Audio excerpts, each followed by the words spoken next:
to talk about some bad roommates. And I know this sounds like a movie title, but go ahead and read the book because the movie's not going to happen unless it's some sort of horror show. So this story is about two roommates, and both of them had babies. Now, one mother's child dies during the night, and we're going to call her Harlot A. She then kidnaps her roommate's baby and puts her dead child in its place with her roommate.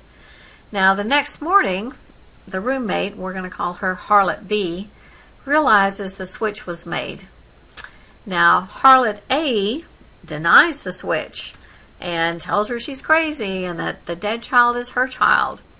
But Harlot B knows better, and she decides to take her to court. Well, no one really knows who to believe, and it wasn't obvious who was lying. Some people are very good liars, and Harlot A must have been one of those people. Even though we know she stole the baby, apparently both women were believable. And the case goes to a young King Solomon. After listening to the women, Solomon didn't make a decision on what they said. Instead, he suggests an action. He calls for a sword, and he tells them that he's going to cut the live baby in half. Now, Harlot B pleads for the child's life because her priority is to make sure the child lives and is okay. But Harlot A told Solomon to go ahead and cut that child in half. She didn't care. And of course, this reveals her character. By supporting this action of harming the child, she reveals that she's not the mother. And Jesus talks about recognizing people by their actions. We're not what we say as much as what we do frequently. And I think King Solomon uses this principle to identify the liar and the kidnapper from the true mother. Harlot A supported the actions to harm the baby, and that exposed her true character. So let's talk about this bad roommate. If the horrible thing happens and your child died, what would be your first action? I don't think it would be to go steal another baby. So the Harlot A's action was to replace a dead child with another child. So that gives you some idea of her character right there. But she had no empathy for the mother. She had no concerns about how her actions might have hurt others. In fact, others believed she was the caring mom, so she apparently put off the charade of being the mother. And then she gaslighted her roommate. Harlot A tried to make her roommate think that she was wrong and crazy and that the dead baby was really hers. She tried to make everyone believe that that baby was still hers. She treated the child as expendable. She didn't put any value on the child's life.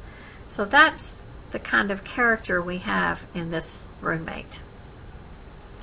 And of course, we just know a portion of the story. There's more that we don't know, but it is an example of why we should pay attention to what people do, not just what they say. Because if people just listen to what this roommate say, they would have thought she was the mother.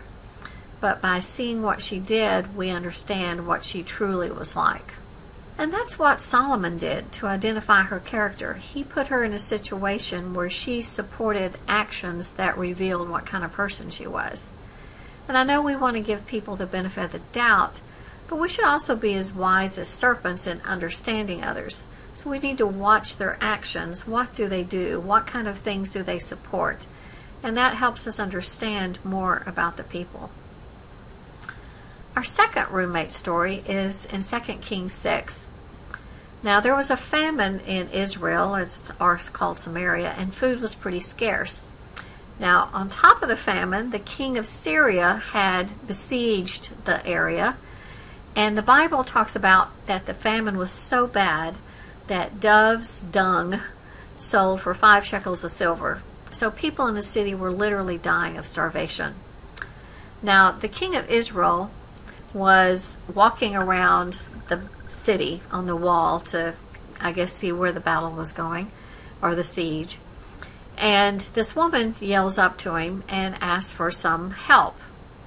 And the king's thinking, okay, well, what can I do?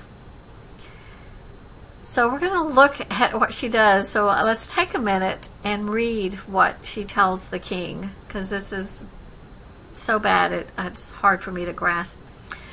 This woman says to me, "Give your son that we can eat him today, and we'll eat my son tomorrow." So we boiled my son and ate him. And I said to her on the next day, "Give your son that we can eat him," but she's hidden her son. Now this cannibal is asking the king to help her force this woman to give her son so they can eat it. So these women are unbelievably evil. But it's worse than that, because this woman expects the king to support that. She feels that she has a case against this woman because she's hidden her son so she can't eat him. And she expects the king to help him. That's how bad it was. That's how little regard the people had for laws or the Lord or anything in the land at that point. I think it's an example of what the potential is and for evil, particularly when there's no fear of the Lord. There's no right or wrong. So what can these Bible stories tell us? Well, people can say the right thing. The Harlot A lied and had people believe her that she was the real mom.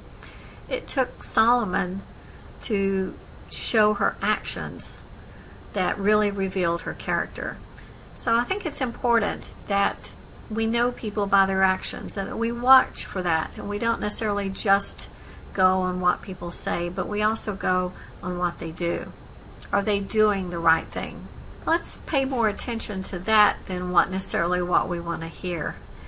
Remember, we know trees by their fruit. Jesus tells us that as well. So it's important that we pay attention. Also, I think there's value in associating with people who have respect for the Lord. It means that they have a standard of right and wrong, and I think that's something we should pay attention to. And the story of these cannibals gives you an idea of the extreme when people's values of right and wrong are totally gone. And I think we underappreciate how wonderful it is to have friends and roommates and family who fear the Lord and share that sense of right and wrong. We won't agree on everything, but we don't have to argue with them that lying is wrong or kidnapping is wrong or cannibalism is wrong. I think having relationships with people that respect the Lord is truly valuable. So this is a couple of stories that show how evil people can be, and they're not pleasant stories or something to dwell on, but hopefully it's been worthwhile. Thank you.